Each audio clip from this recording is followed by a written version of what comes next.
important to understand that this historical erasure isn't an act of omission. It's a form of violence that strips people of their history, of their identity, of their agency. And in today's educational landscape, we see this violence. And welcome, ladies and gentlemen, boys and girls, guys, gals, and non-binary pals, to another episode of All the Above, the show that gives you an unstandardized take on education. I'm Jeffrey Garrett, one of your co-hosts, and I've been a middle and high school principal and a high school social studies teacher. And as always, I'm joined by... What up, family? It's Manuel, your favorite teacher's favorite teacher. I'm a high school history teacher out here in the Los Angeles area.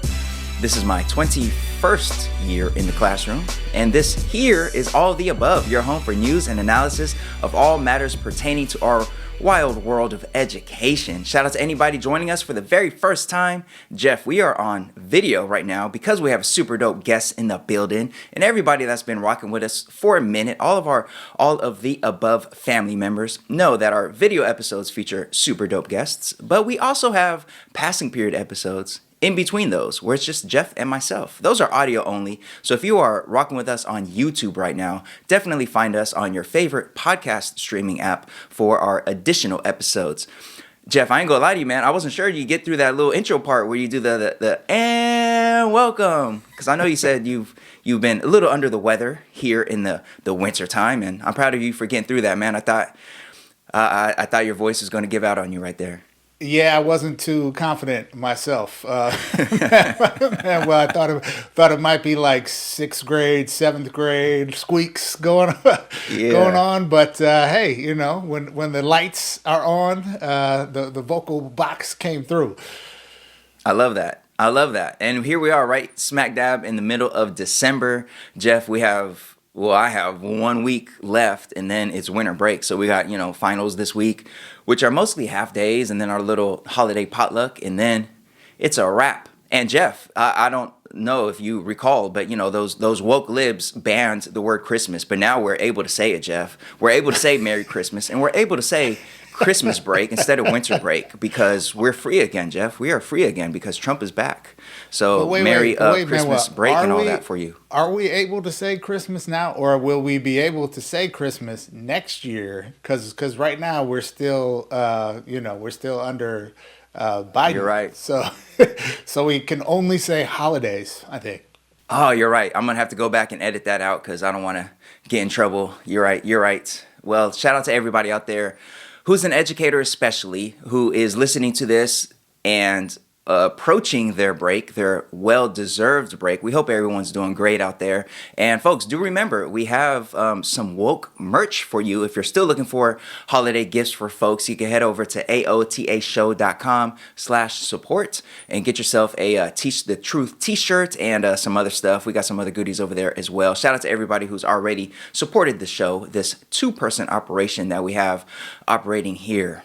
So Jeff, we got a full episode, man. Tell us, what's on the agenda for today?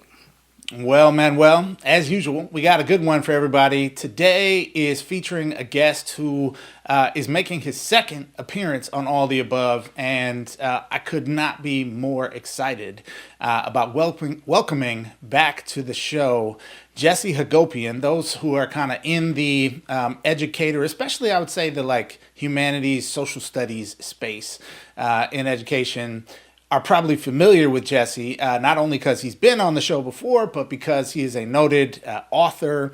He is an editor. He's someone who has been an activist, co-founder of the Black Lives Matter at School movement, and he has a new book coming out, Manuel, new book coming out in the new year called Teach Truth, The Attack on Critical Race Theory and the Struggle for Antiracist Education. And we're going to be getting into all things struggle for anti-racist education today with Jesse Hagopian coming to us live from the city of Seattle.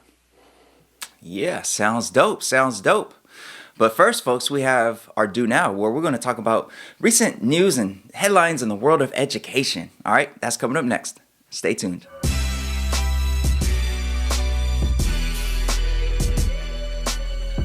All right, folks, now it's time for today's Do Now. Jeff, how are we going to do the do now today?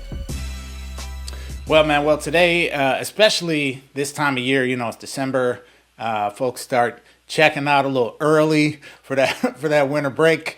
Attendance numbers start to dip a little bit. So today, Manuel, in honor of keeping that attendance up here as we approach the holidays, not Christmas, just the holidays, we got a roll call.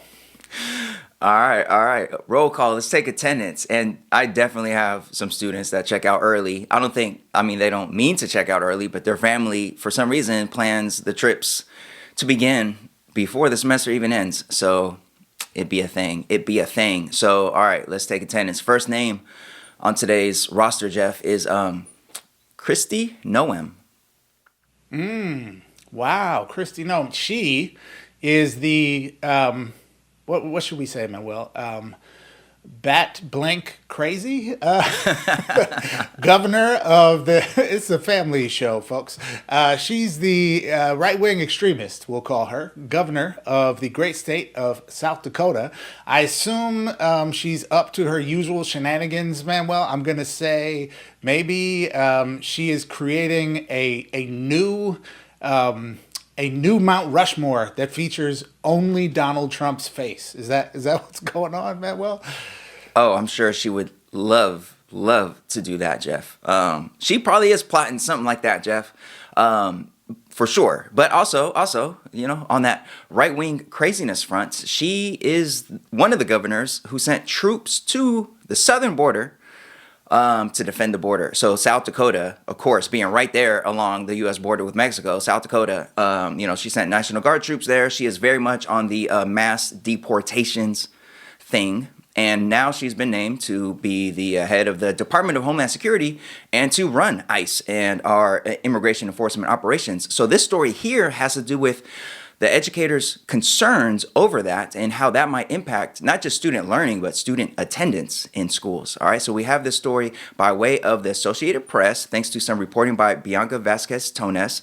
And she reports that during Trump's first term, rumors of immigration raids caused panic in schools and deterred many students from attending classes. And with his second term upon us, educators around the country are bracing for trouble, whether or not he follows through on his pledge, of course, to deport millions of immigrants. Now, Hiroshi Motomura, who's a professor at UCLA School of Law, says, quote, if you constantly threaten people with the possibility of mass deportation, it really inhibits people's ability to function in society and for their kids to get an education. Now, this story also spoke about a superintendent out in Chelsea Public Schools, which is a Boston suburb. Amudina Abayeta, her community has several students and families who are immigrants from Central America and Haiti. And like several education leaders across the country, she has assured parents in her community that their children are welcome and safe no matter who is president. And that's a reference to the fact that federal policies since 2011 have discouraged immigration enforcement actions at so-called sensitive locations like schools. However, the Heritage Foundation's Project 2025 roadmap for Trump's second term calls for rescinding the guidance on sensitive places, and Trump has since nominated Tom Homan, who worked on Project 2025, to be his so-called border czar. So if immigration agents were to arrest a parent dropping off children at school, of course, it could set off mass panic, says Angelica Salas, who's the executive director of the Coalition for Humane Immigrant Rights in Los Angeles. She's quoted as saying, if something happens at one school, it spreads like wildfire and kids stop coming to school, she said. Many educators avoid publicly discussing plans or intentions to support or defend immigrant families, fearing political backlash or drawing more attention to their immigrant students. So, Jeff, there is a lot of fear and concern and anxiety right now, all of which is very valid. And of course, we don't know yet what's going to happen. We are recording this in December. But what are your thoughts about how educators are navigating the worry and the concern over possible mass deportations? Yeah, I think I have two levels of thought here, Manuel. And one is I caution to use the word optimistic, but well, let's say one is like less bad than the other. The less bad one is that I'm still not 100% convinced that the rhetoric, which is horrific, that these, Trump and company are putting out there towards immigrants and threats of mass deportation, we're going to deport millions of people and all that. I'm not convinced that they're actually going to do that. Not because they don't want to, not because it's not in their hearts, not because that's not their goal, but because the interests that these folks are actually accountable to don't actually want millions of people deported, right? If you've been to a construction site in America, a farm in America, all kinds of workplaces in America where there are significant numbers of undocumented workers who are or may be working in those workplaces, two things.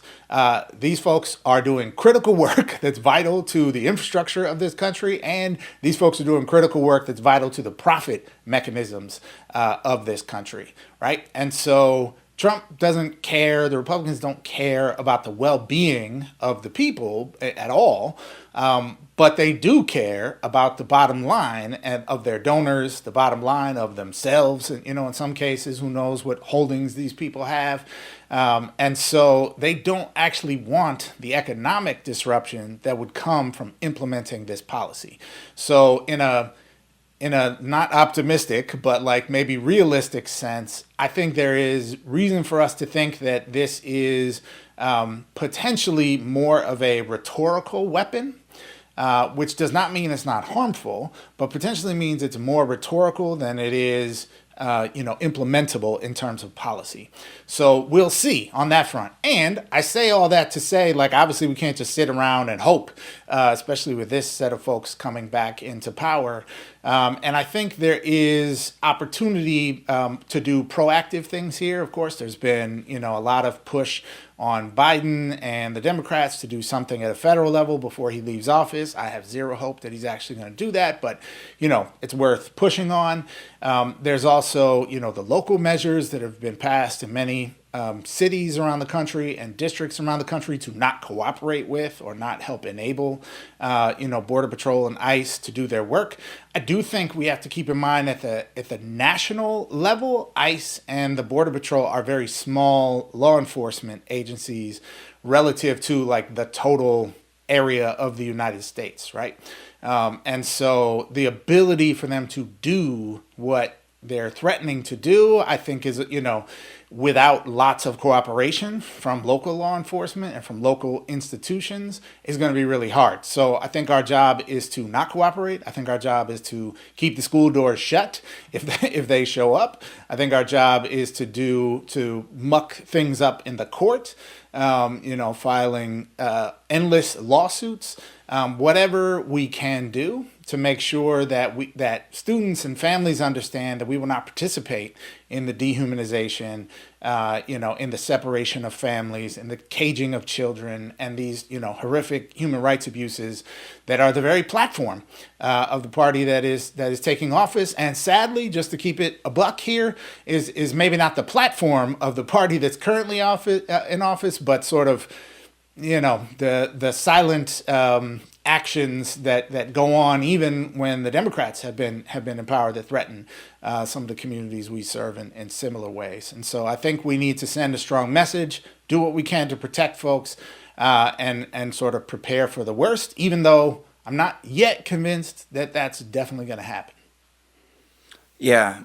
Yeah, I'm also hopeful that it's not going to happen. And this does remind me, however, of, all those anti-CRT laws. And of course, we'll be talking with Jesse momentarily about that whole movement, but just the chilling effect that those had on whether or not you were actually allowed to teach this thing.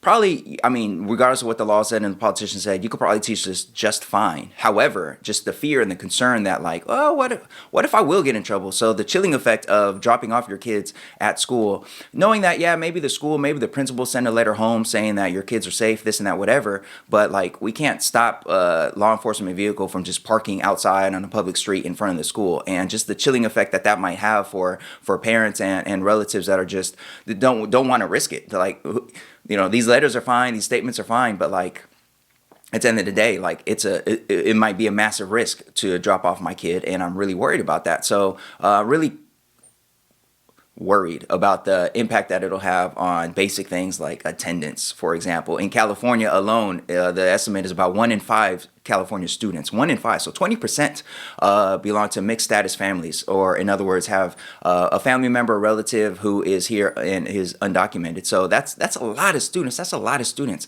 who are going to have genuine fear and concern and stress over this, and over all the public shows from the incoming administration about their seriousness around deportations, whether or not this vision of mass deportations takes place or not. For sure there's going to be a lot of talk about it. For sure there's going to be a lot of like symbolic gestures made to like kind of show that he's following through on that promise. For sure we're going to see things. I mean, we saw things in the first administration, of course, separating families at the border, the travel ban and things like that. So the impact that might have on our young people who are really just trying to learn, just trying to thrive, just trying to make it, and just the fear that they might be that they might see throughout their family, throughout their community, that certainly is going to have some kind of impact on the actual learning. And here we are on this education show focusing on the education of it all and the learning of it all.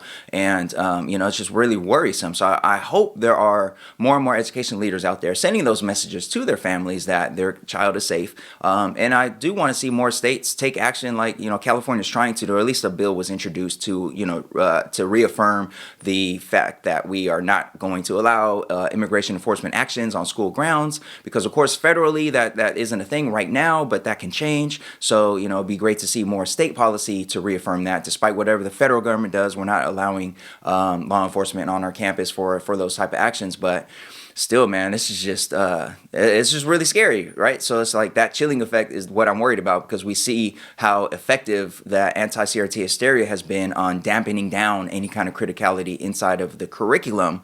So I'm worried about how this mass deportation talk from folks like Kristi Noem now might dampen the attendance and the like well-being of our students and their ability to just focus on school. So we shall see. I don't think this will be the last story that we have around this particular topic, unfortunately. Yeah, no, definitely not. Sadly, Manuel, more to come on this issue for sure. All right, Jeff, we have another name on our attendance sheet for today. Who we got? Yeah, Manuel. Well, this is maybe less of a name, more of a concept coined by a name. That being criticality. Coined by two-time all-the-above guest, Dr. Goldie Muhammad. Sounds woke, Jeff. Sounds woke. I don't know, man. I got to tell you, man. This stuff sounds woke. It's very... It's a lot of woke. Extremely woke. Quite woke, Jeff. Yes. And as you know, Jeff, woke is anti-American. Woke is reversed racist and Marxist also in a cultural way. So no bueno, Jeff. That's what I got. I think this must be a terrible story, some really bad news that you're about to share with us. It is exactly that, Manuel. You win the prize today. We can end the show right there, folks.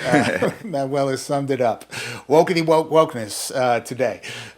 This is, I think, a fascinating story, Manuel. It comes to us out of the University of Michigan News. So let's dig into this here. This story is by Fernanda Pires.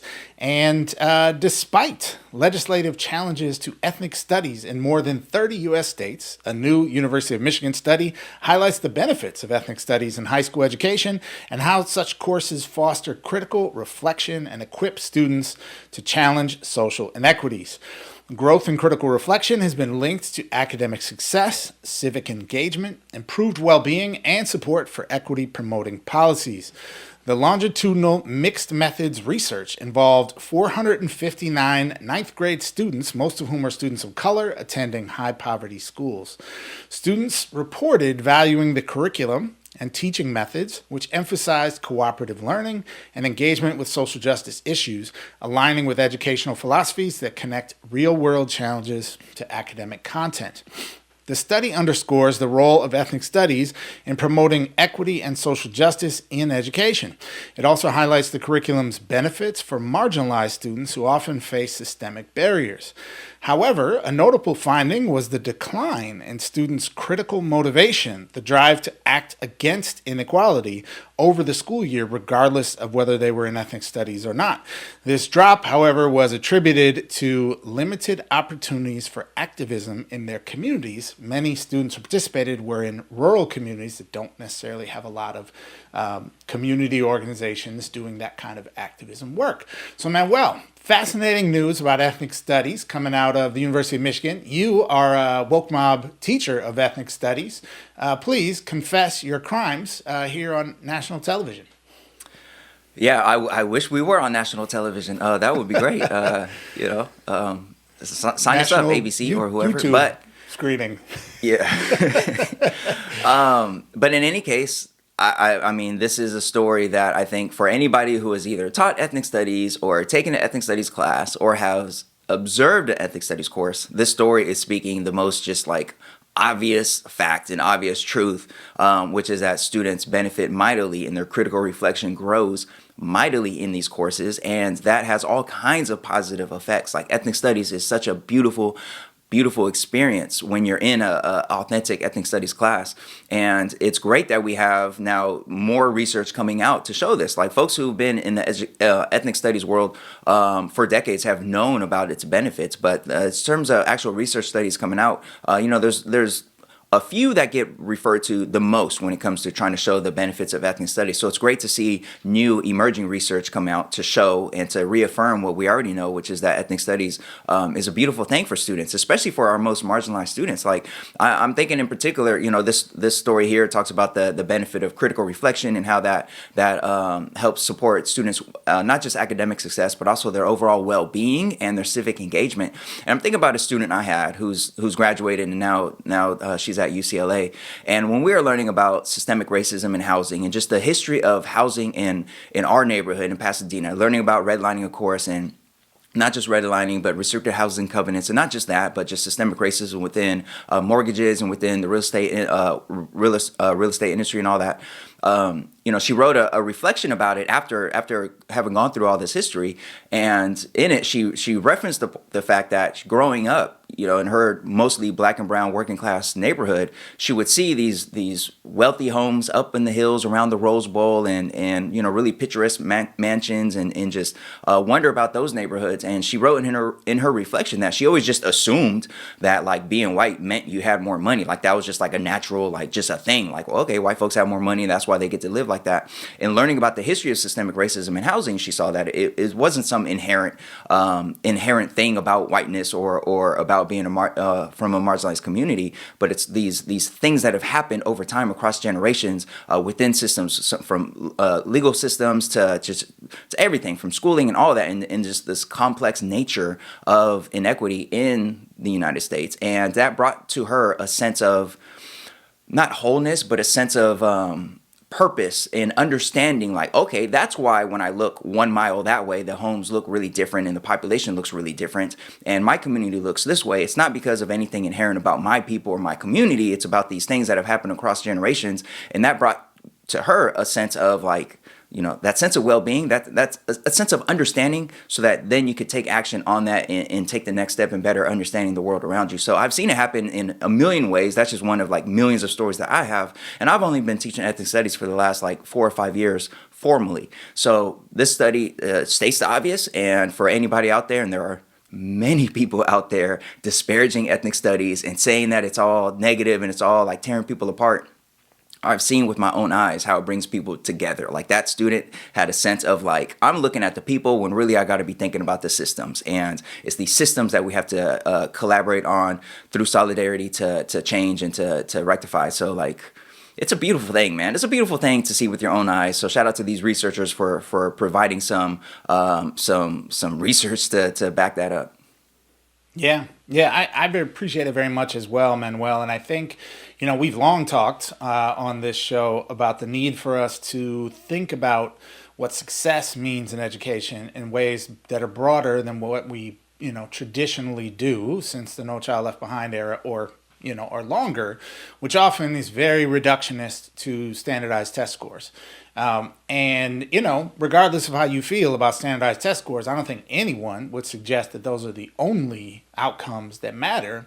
And the kind of research that these folks are doing at the University of Michigan and some other places is really expanding the conversation about what does success mean. And as we think about, students being more civically engaged, students being, better communicators, students being able to, collaboratively solve problems or engage in discussions and, difficult topics in a humane and respectful way. Like, these are very important things in our society, and ethnic studies is the kind of course that contributes to those kinds of success outcomes. And so I think it's great to see this. It is, in some ways affirming, I think, what many of us would say we anecdotally already felt to be true or knew to be true in our own context.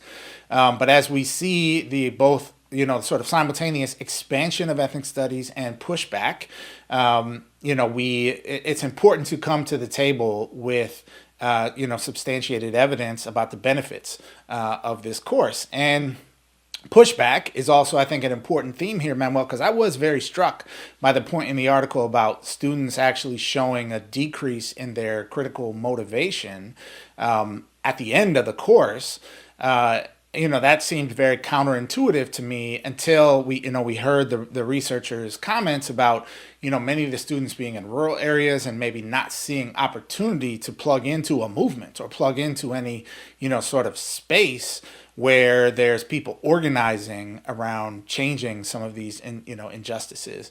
And I think you layer on top of that, we're living in the midst of this kind of white supremacist, Christian nationalist, right-wing, backlash era. And so that is disheartening, even if you live in big old blue LA, or New York or Chicago or any major city in this country where there's tons of people around who feel similarly the sort of malaise that I think many of us have felt as the kind of reascension of this far right-wing white supremacist section of our society. It's disheartening, and it's definitely not surprising to me that kids, especially if you're in a context where there's a lot of those folks around and not much opposing them, that would feel disheartening in some way. I don't think it means we don't continue, but I think it's important to think about the implications of that from an organizing standpoint.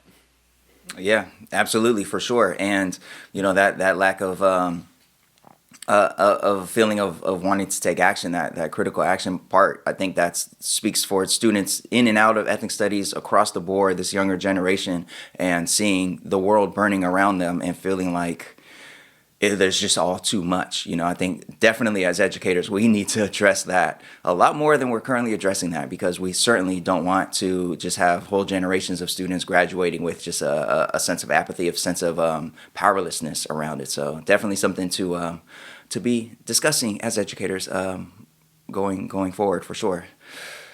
All right, folks, that about does it for today's Do Now. Jeff, that was a pretty wokey woke Do Now. I mean, we're talking about deportations, we're talking about ethnic studies. Like, where's the reading, writing, and arithmetic, Jeff?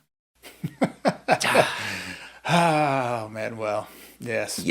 Where is it? Excellent. Where's the facts? Where, Jeff? Where? Yes. All right, folks. Well, up next is our seminar. We're going to hear from a super dope teacher, activist, author, Jesse Hagopian, about his latest book, Teach Truth. That's coming up next. Stay tuned.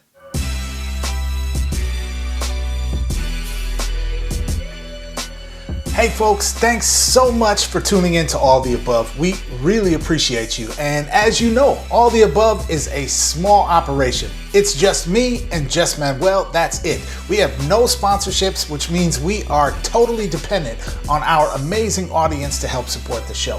So here's what you can do. Go to our website, which is aotashow.com/support.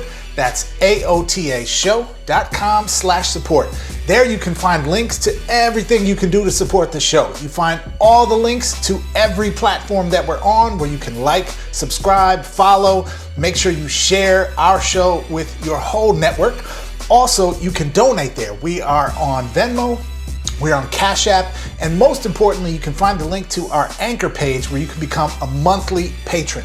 Even a small donation once a month will make a huge difference in helping us continue to produce the show. Lastly, you can find there the link to get your flyest, best, latest, all the above show merch. Okay, all you gotta do is go to aotashow.com/support. Thanks, enjoy the rest of the show.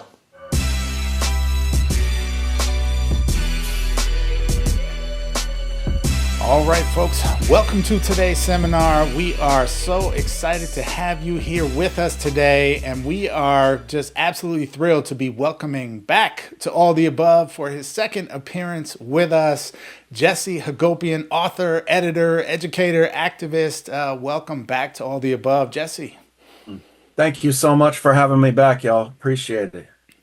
Yeah, folks, let me tell you a little bit more about our guest. Jesse Hagopian is an educator in Seattle and the author or editor of 5 books, including the forthcoming Teach Truth, The Attack on Critical Race Theory and the Struggle for Antiracist Education. Jesse is an editor for Rethinking Schools magazine, a founding member of Black Lives Matter at School, and the director for the Zinn Education Project's Teaching Black Lives campaign. His new book is coming out in the new year. It will be released on January 14th. And if you're looking for a Christmas present, you can pre-order a copy of it for anyone you love. And if you pre-order from Elliott Bay Books, they will give you a signed copy. And you don't have to trust us. I think this book has perhaps the greatest collection of endorsements I've ever seen on a book, including Bettina Love, Robin D.G. Kelly, Kimberly Crenshaw, Diane Ravitch, Macklemore, Michael Bennett, and more. So Jesse Hagopian, so excited to have you back. Welcome to All the Above. I'm going to kick it over to Manuel for our first question. Yeah. Truth-telling dopeness, truth-teaching dopeness in the building today. Jesse, thank you so much for coming back to All of the Above. It's been a minute. Last we had you on here was about 3.5 years ago, and that was still sort of the early phases of the CRT hysteria, and so much has happened since then. These have not been easy times for educators who are in it for justice, educators who are fighting for a more just and humanizing world for all. It's been quite a journey, and in your preface you mentioned having had some challenges these last couple of years. So before we even talk to you about the book, which we're very excited to get into, we just want to check in with you. How are you doing? How have these years been for you? Yeah, thank you for that. It has been quite a journey, and I remember coming on your show early in the attack on CRT, and we were just getting the movement organized to press back and try to defend educators who wanted to teach the truth. And yeah, we've been through it the last few years, and there's no end in sight of the struggle. We're going to have to do a lot of grassroots organizing. And, you know, on just a personal level, it has been a struggle as well. I got long COVID 2.5 years ago, and I'm still struggling with the effects of it. I've been basically continually dizzy for 2.5 years. It's hard, but I also feel incredibly blessed to be part of a struggle like all the people who are in this movement for honest education. And I get to every day work with educators across the country who are in the Teaching for Black Lives study groups. And we're talking about like 100 study groups a year for the last 4 years. And, you know, thousands of educators who are gathering together in these groups to support each other, to teach the truth about race and gender and sexuality, regardless of the laws in their locality. And so getting to support those educators has been some of the most fulfilling work I've ever done. Yeah, well, Jesse, appreciate you sharing that, and definitely, hoping for the best for your health, of course, and also just grateful that you have, in spite of that, continued to not only be deeply invested in the organizing and networking and supporting of educators who are teaching truth, but also finding the time and energy to write an incredible new book, which folks you definitely want to pick up a copy of. And so much about the book we want to dig into with you. And starting with, getting right to the crux of the title, Teach Truth. You point out that nearly half of the nation's the nation's public school children are subject to laws that forbid honest education about the history of racism in this country. And that the chilling effect brought about by these laws is so cold that an incredible 2/3 of U.S. educators have reported self-censoring discussions on race, gender identity, and sexuality in their classrooms. As we move now, heading into 2025, into a new another regime change in Washington, where folks who kind of brought us this CRT hysteria and now will hold essentially unchecked power, at least at the federal level. How do you think we should understand the stakes of the moment that we're in as public school educators? Yeah, yeah, no doubt. I mean, I think the stakes really couldn't be higher. Uh, as you pointed out, almost half of children already go to a school where the teacher is mandated to lie to kids about race or gender or sexuality. This is before Trump takes office and tries to defund schools that want to teach honestly about Black history or about gender fluidity, right? Uh, it's an incredible thing to think about. A lot of people think it's just Florida where these laws are attacking uh, educators, or it's Texas, or it's just the South, or it's just red states. But you've got to remember that in California, a state that's not likely to ever pass a CRT ban at a statewide level, there are still 110,000 students in the state of California that go to a school district that has passed a very similar law as the state of Florida has passed, banning honest education. And so I think that we really live in an era that is defined by what I call in the book truth crime laws. And this is really a socialization process that's occurring, that's attempting to train people to accept the idea that historical truths should not only be banished from consciousness, that anyone who remembers those truths should be punished. And that's a really scary dystopian future that they have drawn up for us, right? I mean, in my book, I write about librarians who have literally been interrogated by the police for a book collection that includes books with LGBTQ themes or anti-racist themes. There are teachers who have been fired for teaching about white privilege or racism or just Black history. In my book, I interview students who were viciously attacked with racist hate speech that even called for the genocide of Black people. And then when these students organize and demand from the school district safety, there is a claim that they're just looking to be victims, right? And it is really an incredible new era of education that we're in. And my book follows throughout the chapters the story of James Whitfield. And he was the Black principal in Texas who was pushed out after George Floyd was murdered. He sent an email out to a school district that said systemic racism is real. And that's all it took for an angry white parent to go to a school board meeting and demand that he be fired. And then we saw him be pushed out of the school district. And We know that Trump's return to the White House is only going to exacerbate these problems. He spelled it out. All of his advisors spelled it out in Project 2025, the defunding of schools that teach about race.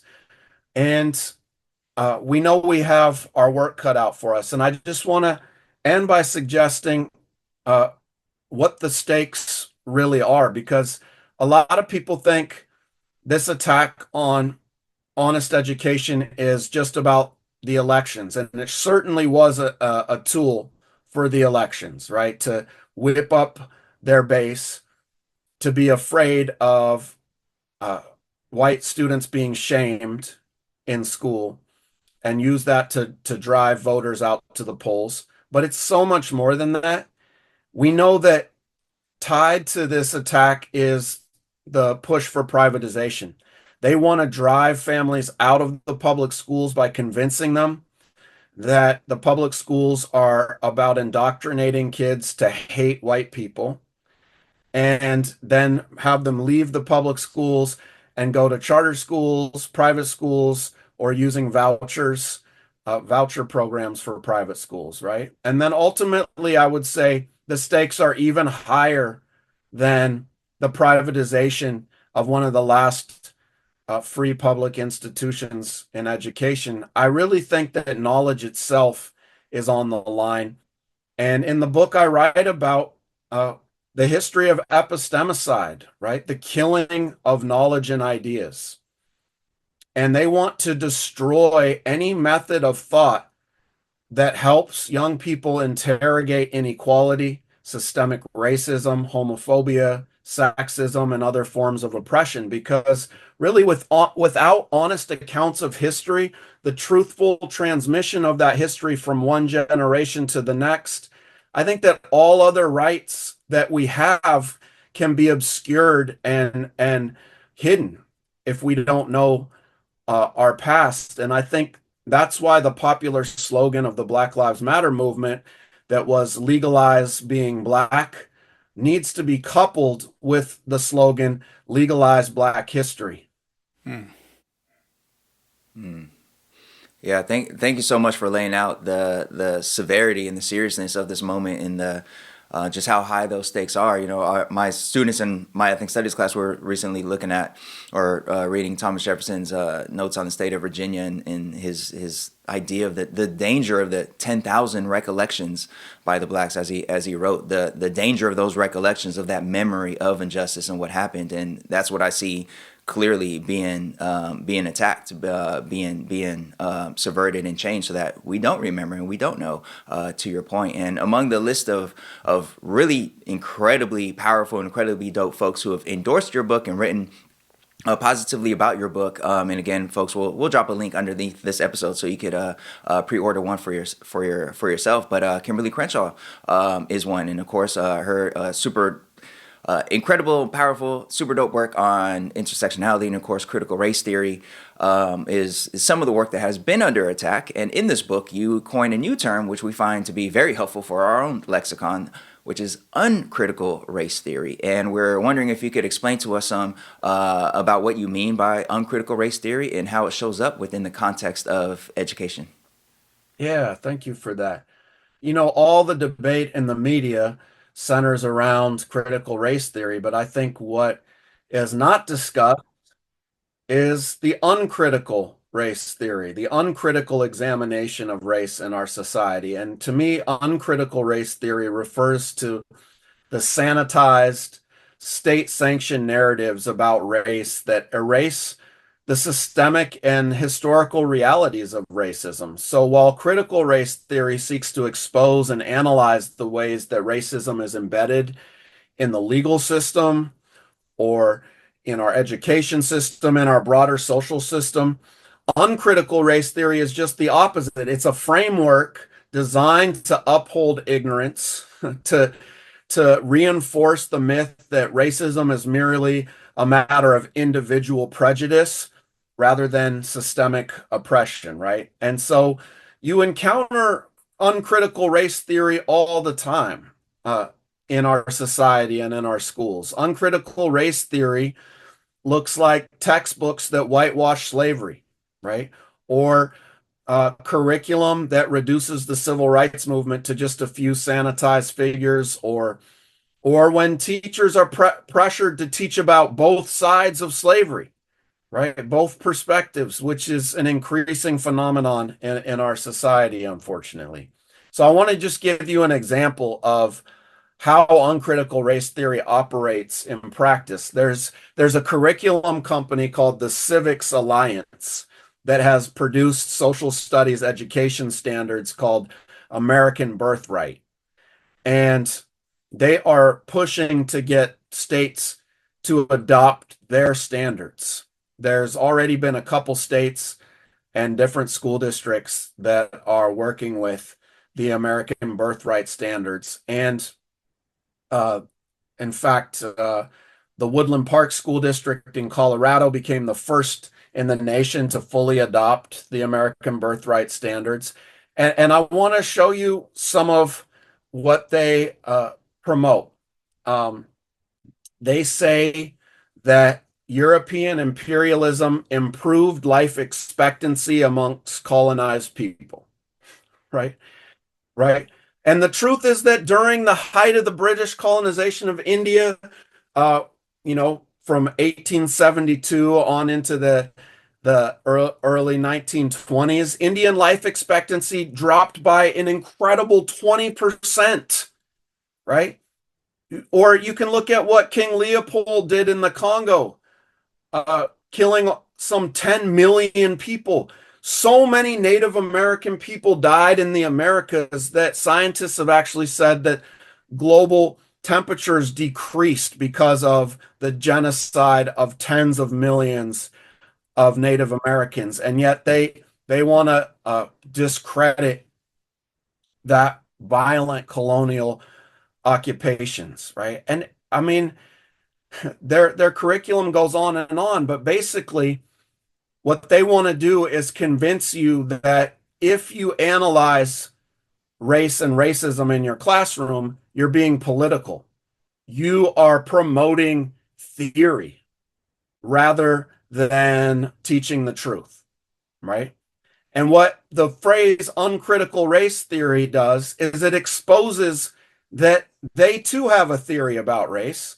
They just would rather not share that theory or expose that they have a theory or allow people to the time to look up the origins of their theory, which are often rooted in very distasteful ideas from eugenics and settler colonialist ideologies that are now out of favor. So they'd rather you not look at the fact that they too have a theory and an ideology. And so we need to name that theory and that ideology uncritical race theory, and not allow them to get away with that smokescreen as if our theory and ideology is separate from a real thorough investigation of the facts. And I'll just end by saying that, one other value I see in using this term uncritical race theory is that it highlights the overlap between conservatives and liberals that often both reject a critical analysis of race when they embrace things like colorblind ideology, right? And so instead of only blaming the right wing and saying that attacks on anti-racist education are just from the right, we can say they're from uncritical race theorists who sometimes are liberal and sometimes are conservative. And they often want to use Martin Luther King Jr. as a foil for their arguments to say that Martin Luther King wanted a society where we didn't judge each other by the color of our skin. And they want to quote that one phrase from the I Have a Dream speech out of context, right? And they don't want to quote even the rest of the speech of I Have a Dream. Because if they finished the rest of the speech, they would hear Martin Luther King speak about the unspeakable horrors of police brutality, right? Now, imagine if we all go into our classrooms and teach about the unspeakable horrors of police brutality, as Martin Luther King put it. right? The uncritical race theorists would be howling that we were indoctrinating students with political ideology at the same time they claim that we should be more like Martin Luther King. And that is a contradiction that we have to point out, and we have to name their ideology, and we have to build a more honest and truthful approach to teaching about American history. Yeah. Uh, Such an incredible and important point you're making there, Jesse. And folks, I'm going to just again plug the book here and say, like, you got to pre-order right now and get yourself a copy of this. From my perspective, Jesse, I feel like the language you're bringing to bear, the arguments that you're making are so much of what we needed to be at the forefront of the discourse 4 years ago when this kind of anti-CRT hysteria started. And we needed to name the uncritical race theory that was being advocated for, rather than just saying CRT is not being taught in schools, and kind of capitulating to this idea that it's, it's dangerous or somehow bad for children. And you're also making me vividly recall right now we've reached the point even beyond what Cornel West would call the Santa Clausification of Martin Luther King Jr. But, these like sort of PragerU videos where they have Frederick Douglass talking about how, slavery just, had to happen and was inevitable. And, it really wasn't as bad as we thought. And then eventually our great founding fathers, did away with slavery because they knew it was wrong. And, these just invented, literal cartoonish ideas, and co-opting some of the great figures for liberation in the struggle for Black liberation in this country. And I think you're getting to, this idea that you speak of in the book, or write extensively about in the book, drawing upon a term from Henry Giroux, the violence of organized forgetting. Tell us a bit about what that term means for you, and how does it pertain to the challenges we're facing today in education? Yeah, thank you for that question. I read Henry Giroux's book, The Violence of Organized Forgetting, many years ago. And then when these attacks on critical race theory and anti-racist education started occurring, I realized that that was such an important framework for understanding what's going on right now.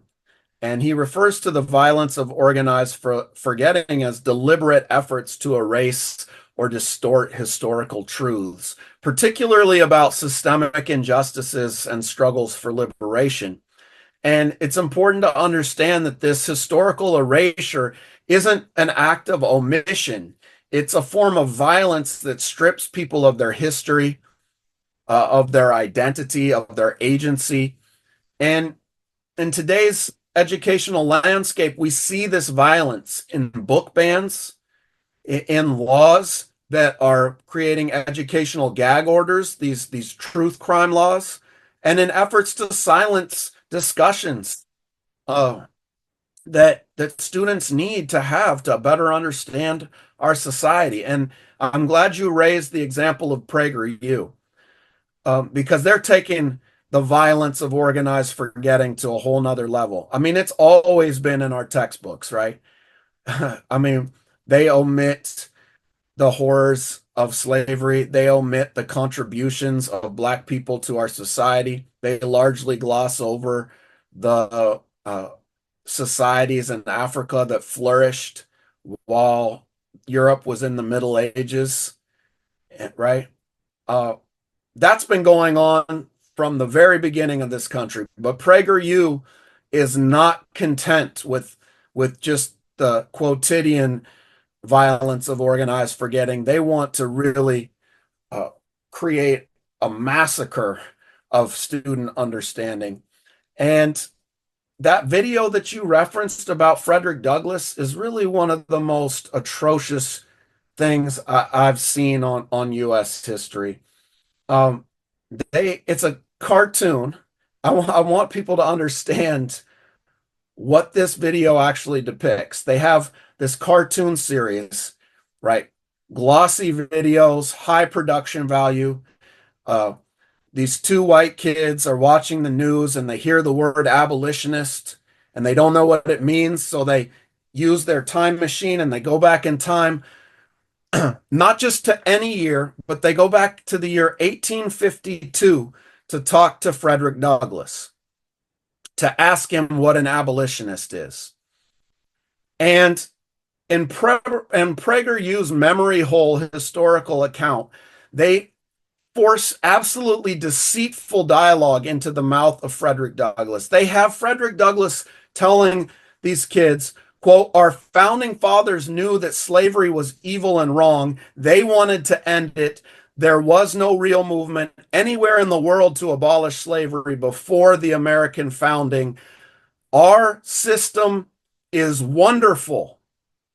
And they have him saying that in the year 1852, which is important because that's the very year that Frederick Douglass gave his speech, "What to the Slave is the 4th of July," which is the most damning indictment of American hypocrisy, of the American establishment, of the American government that probably anyone has ever written, right? Frederick Douglass excoriates the U.S.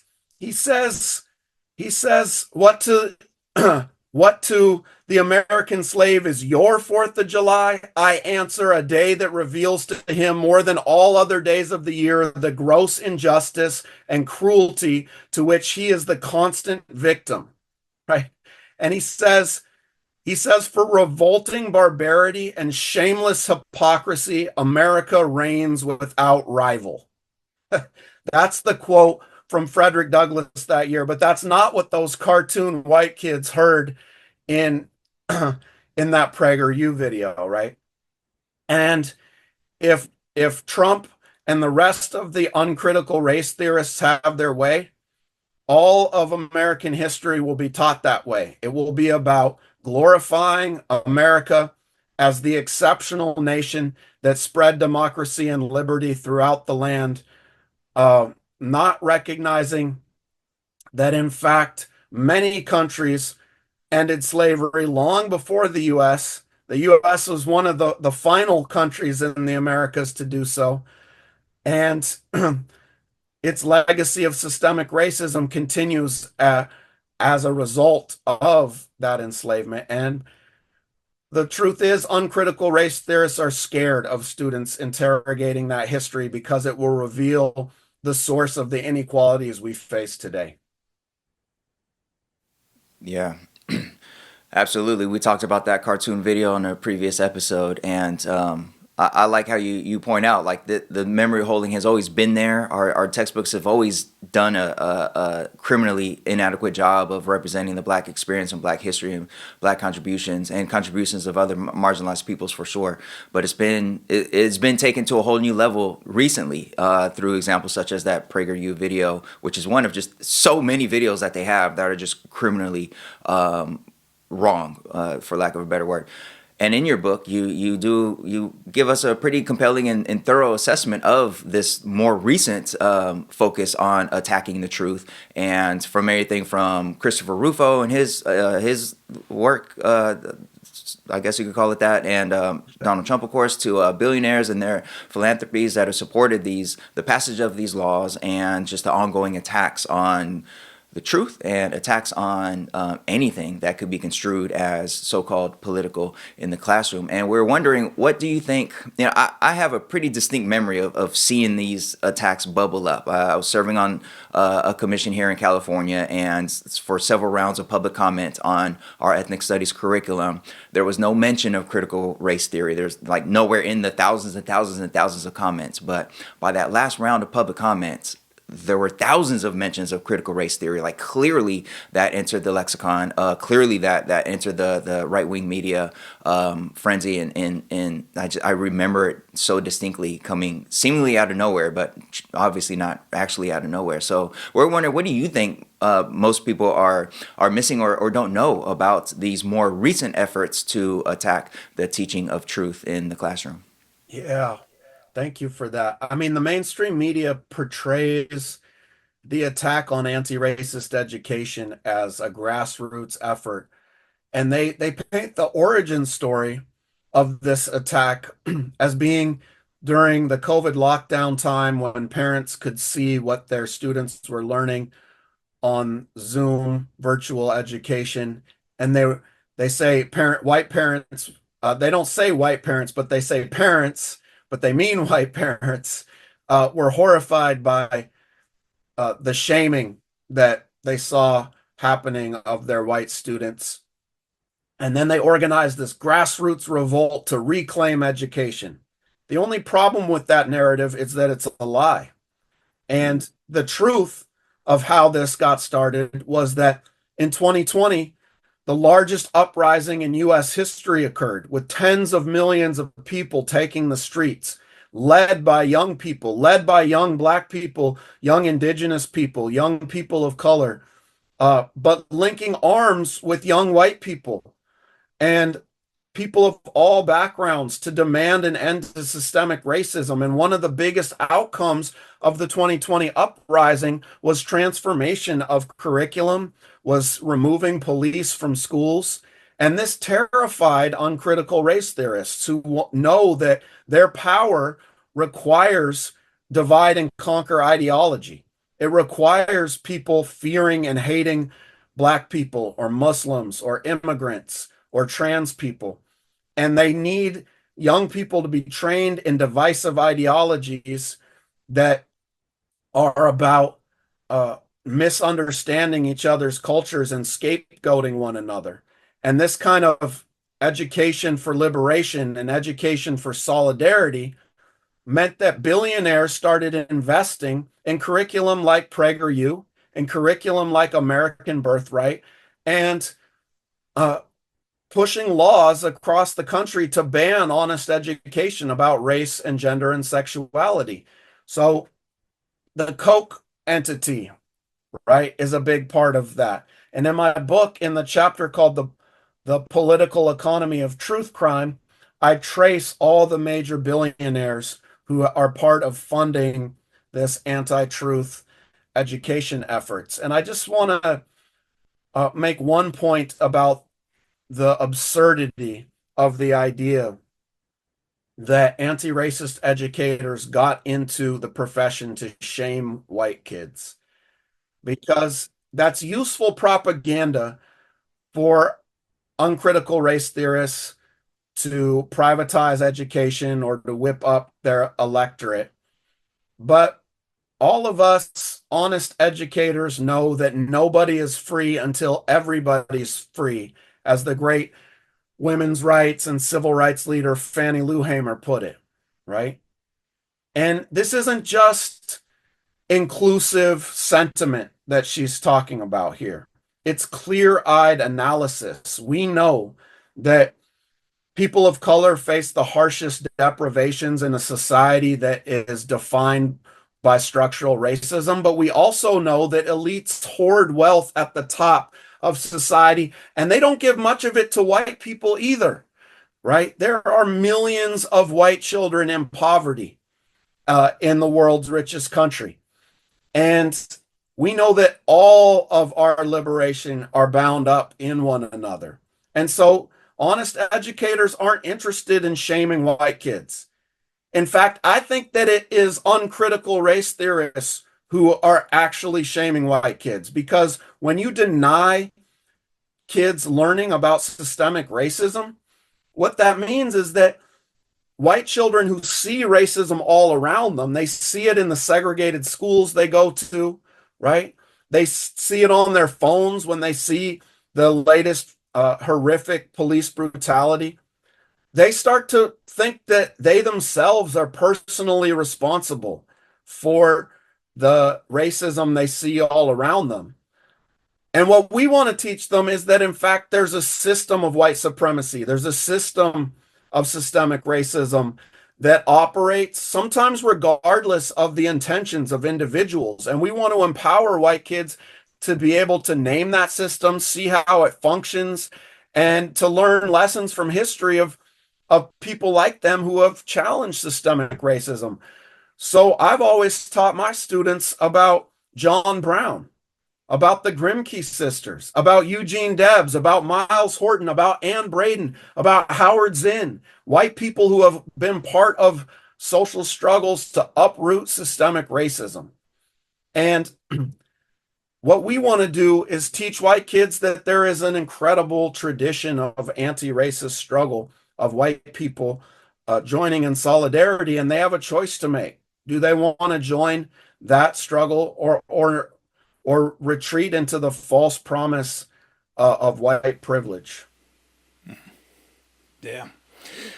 Jesse, I very much appreciate your book in general, and also that you conclude with a section on the radical healing of organized remembering, which is a fantastic phrase. And I'm wondering if you can share with us, in this historical moment as we get ready to enter 2025, as we get ready to sort of re-enter the den of ascendant Christian nationalists, white supremacists, uncritical race theory, how that concept, applies, how it can be leveraged in our work, and what you think we might take from this concept, knowing that we're perhaps walking into an era of escalating attacks and threats against public education and educators more broadly.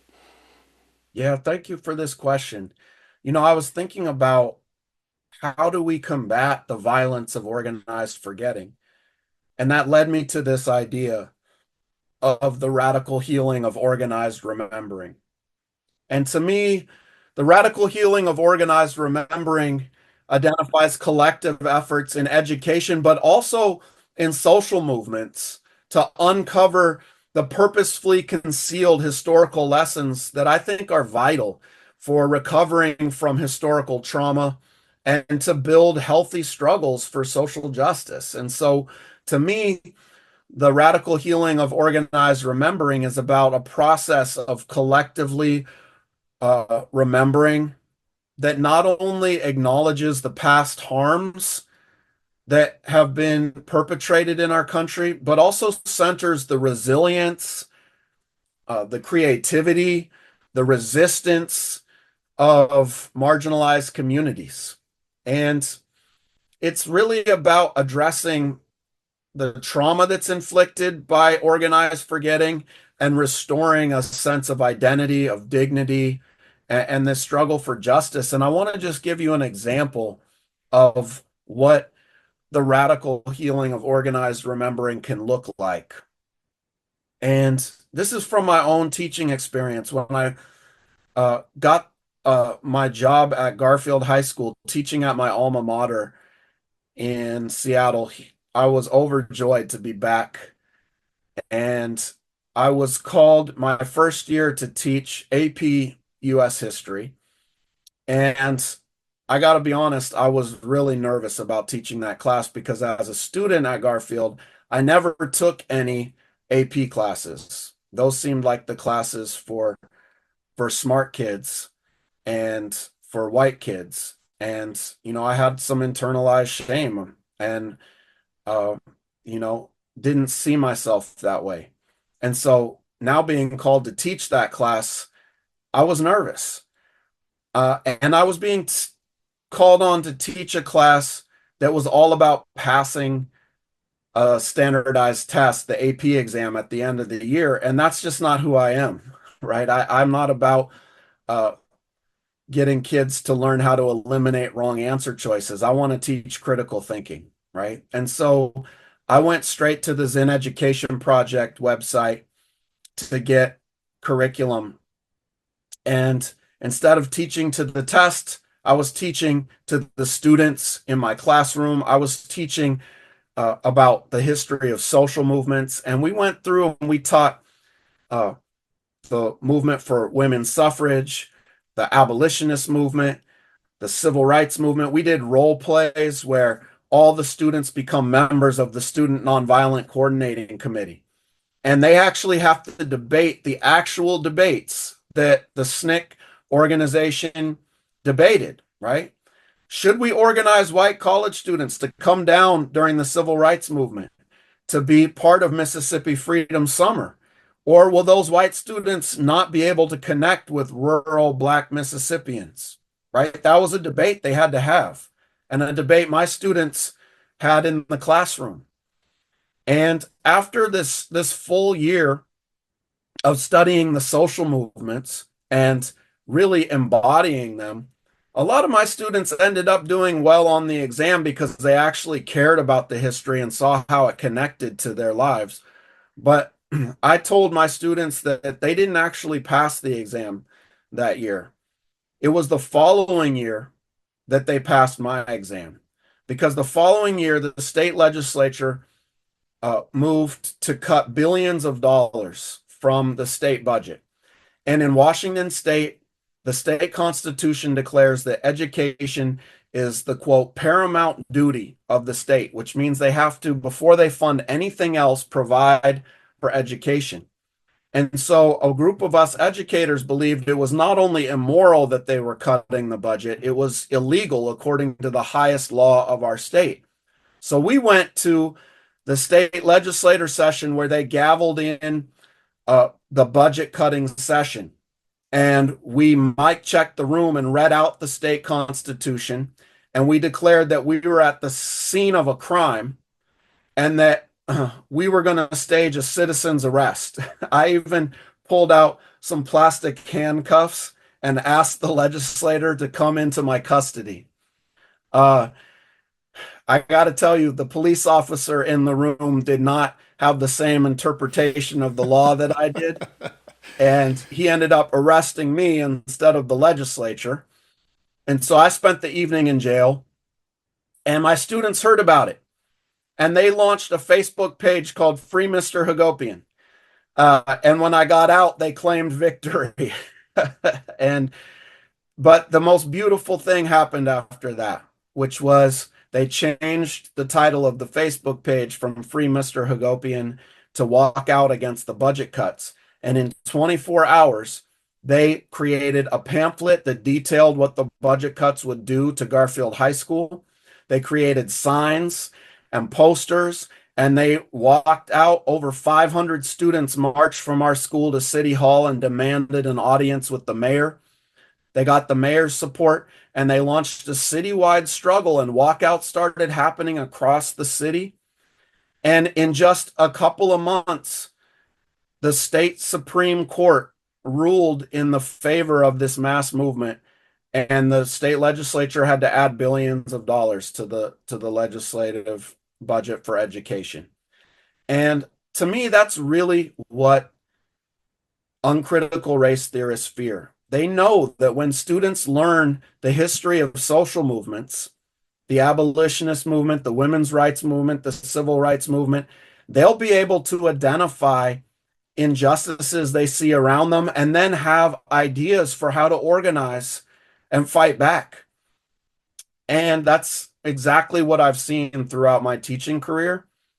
And I know that if you and educators across the country embrace this idea of the radical healing of organized remembering, you're going to see similar uprisings of youth who want to transform our world and make it the place it should be. Wow. Jesse, it is such an incredible privilege to have you back here on the show today. You're reading through your book, getting the advanced privilege to do that was a real pleasure. And folks, you absolutely need to get out there on these digital streets right now and order your advanced copy. And we'll just plug that if you order it from Elliott Bay Books, you will get a signed copy from the author, Jesse Hagopian, who's with us today. Unfortunately, Jesse, our time has come to an end. We could absolutely talk to you for the entire rest of the day, but we're so grateful to have you back here on All the Above. If folks are excited about what you said today or want to learn more, how can they connect with you online? Where should they go to follow you or learn more about your work? Yeah, thank you. I mean, what an honor to be with you all. I love this show. You all continue to teach the truth and empower educators across this country. I'm grateful for this show, and I know many educators around the country are as well. So it's an honor to be here with you all and just keep the struggle going. And if folks want to get in touch with me, my website is IamAnEducator.com. They can follow me on Blue Sky. I'm still on Twitter, but trying to migrate over to Blue Sky and Instagram as well. Jesse Hagopian on Instagram, Jesse Hagopian on Blue Sky, and look forward to linking arms with educators all over this country in the struggle. I'll be going on a book tour starting in January, and I hope to be coming to a city near you and hope to meet many of your listeners and viewers. Absolutely. Absolutely. Jesse, thanks again for joining us today on All the Above. Folks, that's it for today's seminar, but stick around. Next up is our class dismissed.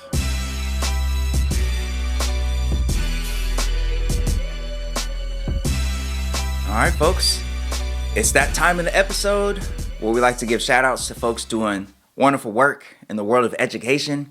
This is our class dismissed. Jeff, who are we shouting out today? Well, Manuel, today we have a shout out to, well, now that I think about it, Manuel, we have a shout out maybe to like all educators and all people who care about public education in this country via a relatively recent guest on All the Above. She was with us, I think, in the spring or maybe early summer, Dr. Heather Harding, who had a post this week on her LinkedIn page that I think gave some important context and an important type of call to action to us all.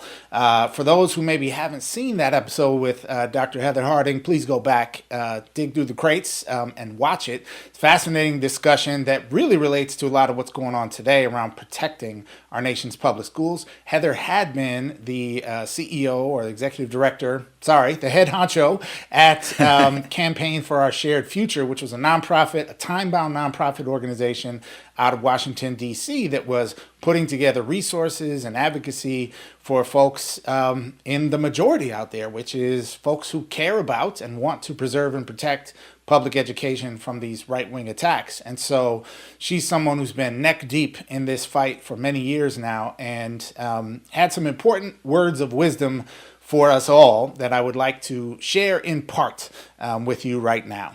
She says, "So I want you to know that you should take December to rest.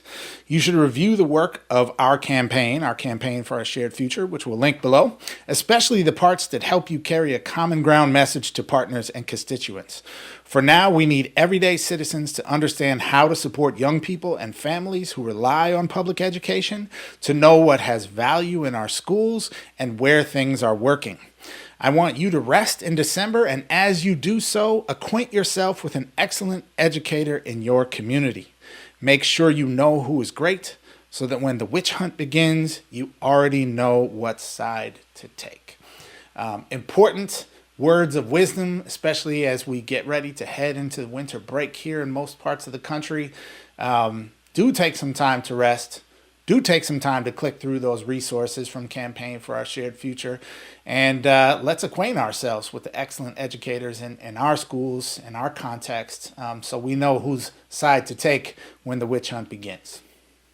Yeah, those are very wise and powerful words for sure, because we know it's coming. We know 2025 is going to be politically a very intense year. And I love that message. And I'm thinking about all the teachers out there who unfortunately might be in schools or districts or regions where they feel like there's really no one around them. And, you know, I really hope we could connect. I know that, like, you know, it's emerging and it's still kind of newish, but the educator community on Blue Sky seems to be really in the spirit of what used to exist on that other platform. So there's so many different ways for us to connect, you know.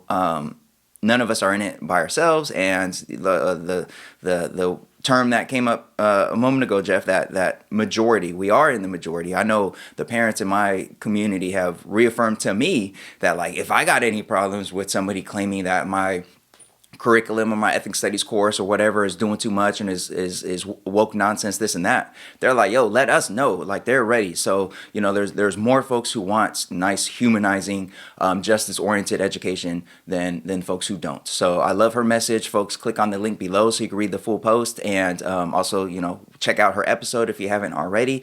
We are in this together, and as we go off into our break, definitely recharge, definitely get our minds right, but remember that we are in community here as we come back in January, no matter what the future holds. So shout out to Heather Harding, Dr. Heather Harding, of course, and all the wonderful educators out there doing the good work.